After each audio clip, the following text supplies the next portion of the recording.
Evangelio según San Lucas. Decía también a sus discípulos: había un hombre rico que tenía un administrador a quien acusaron ante él de malbaratar su hacienda. Un día le llamó y le dijo: ¿qué oigo decir de ti? Dame cuenta de tu administración, porque ya no seguirás en el cargo. Entonces se dijo para sí el administrador: ¿qué haré ahora que mi señor me quita la administración? Cavar no puedo, mendigar me da vergüenza. Ya sé lo que voy a hacer, para que cuando sea destituido del cargo me reciban en sus casas.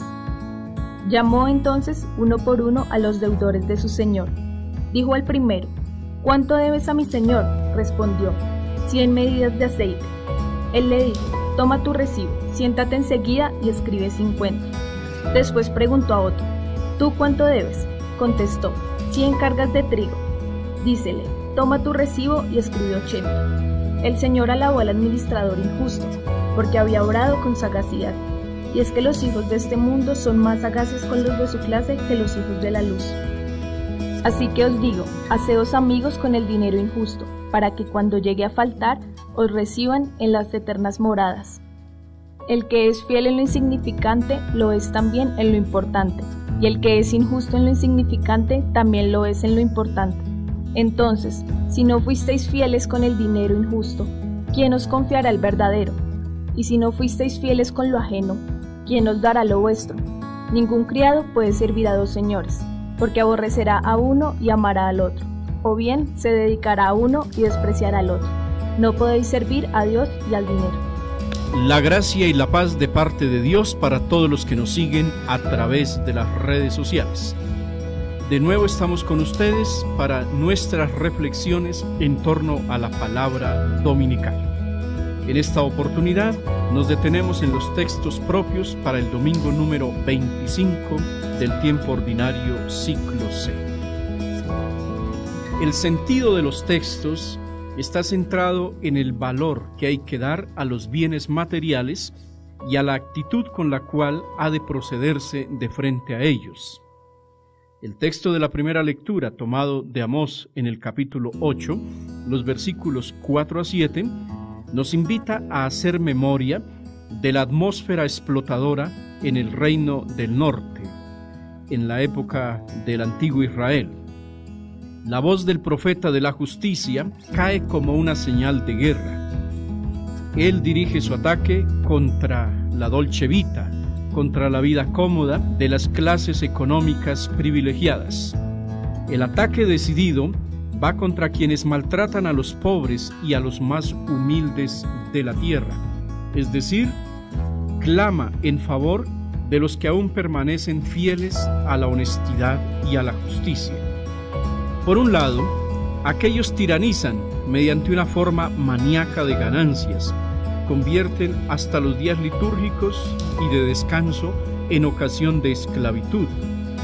El ritmo frenético de sus ventas es su única preocupación, y su único Dios es el dinero mal habido.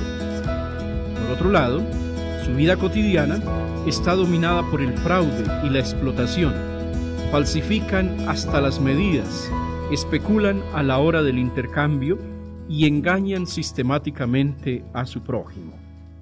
En esta misma línea, hay que decir, se sitúa la parábola del administrador astuto, que leemos en Lucas capítulo 16, versículos 1 a 13, donde se trata de la historia de un administrador corrupto que ante la inminente revisión de su gestión por parte del dueño, no duda en falsificar los balances para poder conservar su posición. Su gesto, típico de los astutos según el espíritu del mundo, los describe sin antojos el texto.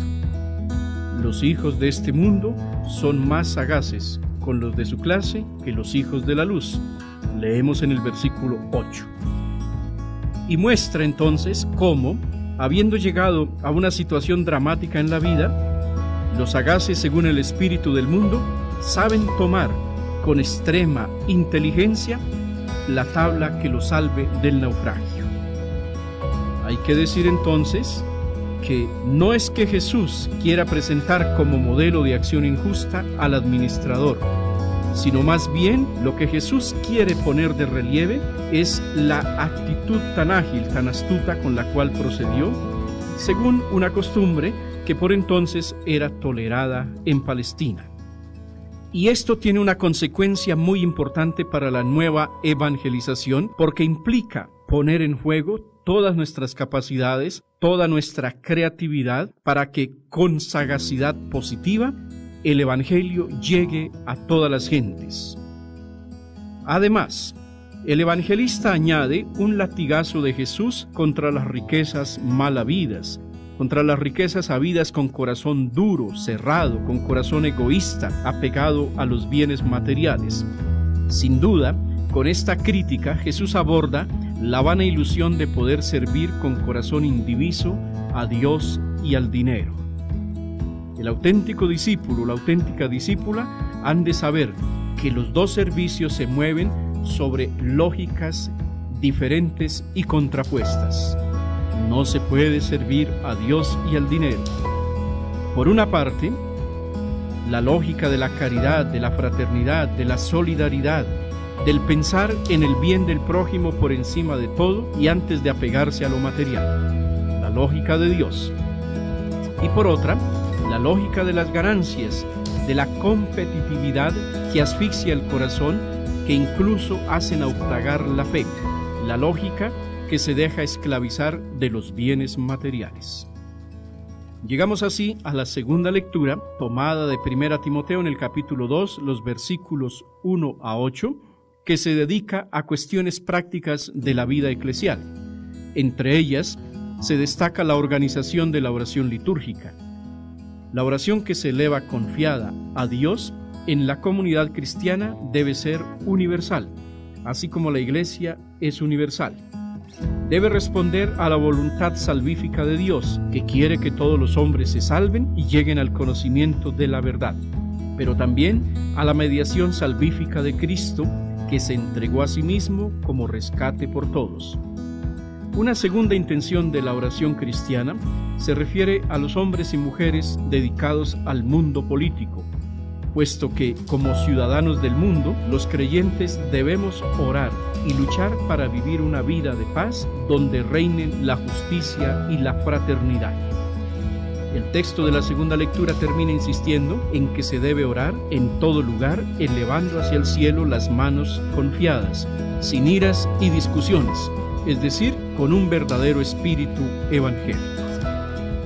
¿Qué consecuencias tiene entonces para la vida práctica la palabra de Dios que acabamos de reflexionar, sobre la cual hemos profundizado en su sentido? Hay que decir ante todo que a los creyentes de todos los tiempos nos queda un compromiso muy claro.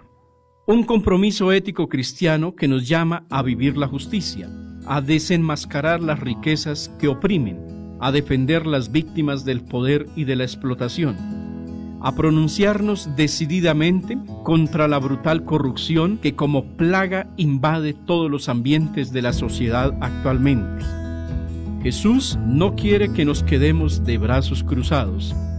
La justicia, sobre todo en relación con el uso correcto de los bienes materiales, es un grito que clama al cielo. De hecho, la Constitución Gaudium et Spes del Concilio Vaticano II ya nos decía: jamás el género humano tuvo a su disposición tantas riquezas, tantas posibilidades, tanto poder económico. Sin embargo, una gran parte de la humanidad sufre hambre y miseria.